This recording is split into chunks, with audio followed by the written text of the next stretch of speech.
तीन तरह का जल शिव को समर्पित होता है और वो तीनों तरह के जल का अलग अलग भाव है महाराज।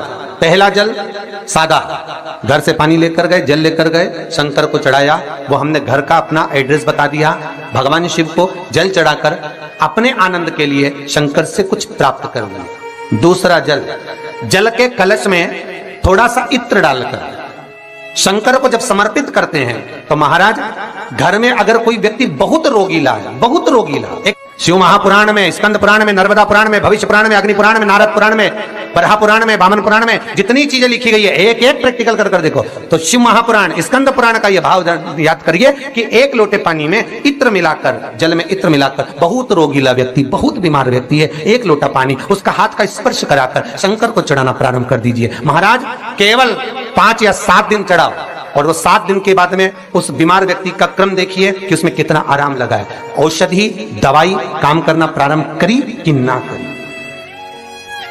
केवल इत्र समर्पित, इत्र का जल। तो पहला जल सादा, दूसरा जल है इत्र का, और महाराज तीसरा जल जो शिव महापुराण के अंतर्गत कहा गया है बेलपत्र का जल। तीसरा जो जल है वो बेलपत्र का जल है। बेलपत्र का जल कैसा?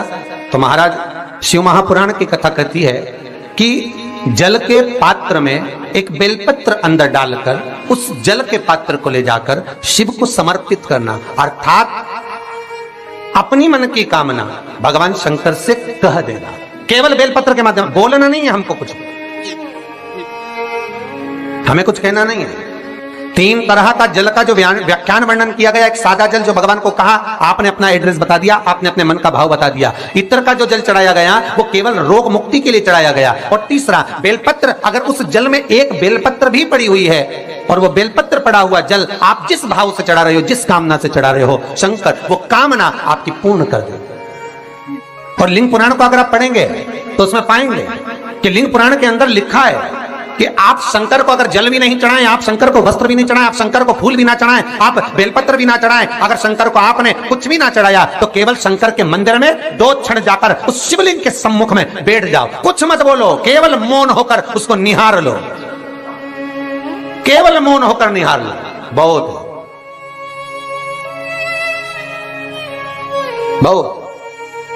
जो हनुमान जी महाराज को 3 तरह की माला समर्पित होती है, एक आंकड़े के पत्ते की, दूसरी बेलपत्र के पत्ते की, तीसरी पीपल के पत्ते की। ये 3 तरह की माला जब शंकर हनुमान जी महाराज को समर्पित होती है, जिस समय पर अगर व्यक्ति के जीवन में बहुत भारी रोग हो गया है, बहुत ज्यादा कष्ट हो गया है, कैंसर जैसी बीमारी भी अगर उसको घेर ली है और किडनी लीवर सब बेकार हो गया, तो निवेदन है पीपल के पत्ते की माला बनवाओ, 108 पत्ते की, और हनुमान चालीसा का हर पत्ते पर स्मरण करिए महाराज। आप हनुमान चालीसा पढ़ते जाओ, माला में गांठ लगाते जाइए, और वो माला जो व्यक्ति कैंसर से पीड़ित है हाथ का स्पर्श कराइए और शंकर को चढ़ाइए। केवल अष्टमी तिथि के दिन ये माला समर्पित होना चाहिए, शुक्ल पक्ष की अष्टमी के दिन। आप 2 या 3 अष्टमी को कर देखिए, अपने आप दवाई लगना प्रारंभ होगी, कैंसर जैसा रोग भी धीरे धीरे समाप्ति पर आएगा महाराज। पर करना शुक्ल पक्ष की अष्टमी को ही। महाराज कोई बच्चा एग्जाम में बैठ रहा है, सीए की पढ़ाई कर रहा है, कोई बहुत बड़े एग्जाम में बैठा, पास हो ही नहीं रहा, बहुत हार गया, बेलपत्र की माला चढ़ाई। पर बेलपत्र की जो माला है वो केवल प्रदोष पर चढ़ती है श्री हनुमान जी महाराज को। आप बेलपत्र की माला चढ़ाओ, 108 बेलपत्र, आप श्री शिवाय नमस्तुभ्यम मंत्र का जाप कर कर, डांट लगाकर भगवान श्री हनुमान जी महाराज के सामने पहुंचकर माला को सीधी रखकर, जो व्यक्ति एग्जाम में बैठ रहा है, नौकरी के लिए, अन्य पढ़ाई के लिए, अगर कंपटीशन एग्जाम में भी बैठ रहा है, तो माला को हनुमान जी महाराज, और हनुमान जी कौन से होना चाहिए? पूर्वमुखी। हनुमान दक्षिण मुखी नहीं चाहिए, पूर्व में जिन हनुमान जी का मुख हो वो माला ऐसी समर्पित कर कर, हनुमान चालीसा का पाठ कर कर, 3 बार स्मरण कर कर माला श्री हनुमान जी को पहना दीजिए।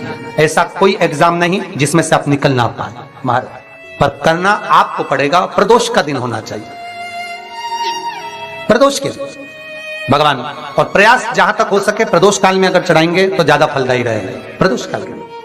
तीसरी है आंकड़े की माला महाराज। आंकड़े के पत्ते की जो माला होती है, ये माला कार्य की सिद्धि के लिए होती है। इसमें एक एक आंकड़े के पत्ते पर सीताराम लिखा जाता है, मात्र एक पत्ता ऐसा होता है जिस पत्ते पर सीताराम नहीं लिखा जाता। 108 पत्ते में से एक पत्ता बस उस पत्ते को हथेली में रखकर उल्टा हाथ आपको रखना है और अपनी कामना कर कर उस पत्ते को बांध देना है। ये जरूरी नहीं है कि 25 के बाद बांधो, 50 के बाद बांधो या 100 के बाद बांधो, आपकी मर्जी पड़े उस खाली पत्ते को कहीं पर भी बांध दीजिए और उस माला को अपनी कामना कर कर श्री हनुमान जी महाराज को समर्पित कर दीजिए महाराज। इसके लिए कोई तिथि, कोई दिन, कोई वार निश्चित नहीं है। बस ये माला जब हनुमान जी को चढ़ जाए तब एक घी का और एक तेल का दिया हनुमान जी के सम्मुख में लंबी बाती का लगा देना है महाराज, एक घी का एक तेल, और अपनी कामना कर कर आप आ जाइए। आपकी वो कामना 2.5 महीना या 3 महीना इससे ज्यादा नहीं जाएगा, वो कामना बाबा पूरी करेगा, क्योंकि शिव और हनुमान ये सब एक ही स्वरूप है। अब आप कहेंगे महाराज जी ये कौन सी पुराण से लिया है, तो आप इसको लिंग पुराण के अंदर देख सकते हैं। आप गीता प्रेस गोरखपुर के लिंग पुराण लीजिए, उसके अंतर्गत आप इसका व्याख्यान वर्णन पढ़ सकते हैं महाराज। एक एक क्रम हमारे शास्त्रों का हम उसको बस ज्ञात करें, हम इधर उधर डोले नहीं। हमारी पुराणों में इतने लेख लिखे गए हैं, उसको ही अगर हमने निकाल लिया तो हम जीवन में सुख पा सकते हैं, हम दुखी नहीं हो सकते। मंत्र कौन सा है जो दिया जा रहा है, वो मंत्र कौन सा है जो प्रदान किया जा रहा है?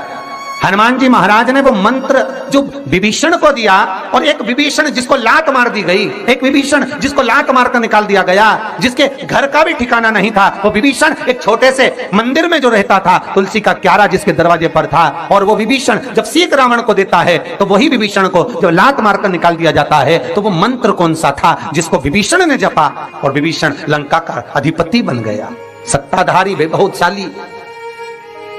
वो मंत्र कौन सा?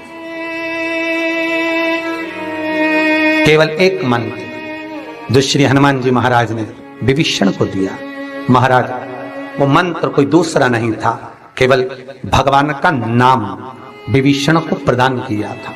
क्यों? क्योंकि विभीषण के दरवाजे पर जब हनुमान जी महाराज पहुंचे थे, विभीषण के द्वार पर जब हनुमान जी महाराज पहुंचे तो विभीषण के दरवाजे पर जाकर क्या देखते हैं कि सब कुछ विभीषण के यहाँ पर है, और विभीषण लगा हुआ है, कभी यहाँ पर प्रणाम करता है, कभी वहां प्रणाम करता है, कभी विभीषण यहाँ जाता है, यहाँ नमन करता है, कभी विभीषण वहां नमन करता है, कभी विभीषण इस स्थान पर जाता है। विभीषण यहाँ मत डोल रहा है, ये हनुमान जी देख रहे हैं। घर में दिखाया तो वास्तु दोष है, क्या करें? पाइप तोड़वा के इधर का इधर कर दो, सीढ़ी तोड़वा के इधर कर दो। राशि में दिखवाया तो ग्रह दोष है। सारे दोष मनुष्य को नजर आते हैं और सब कुछ कर लेता है वो, पितृ दोष के लिए भी, वास्तु दोष के लिए भी, ग्रह दोष के लिए भी, पर मनुष्य को सारे दोष नजर आते हैं। जब दुख आता है बस एक दोष नजर नहीं आता अपने कर्मों का कि पहले क्या कर कर आया है।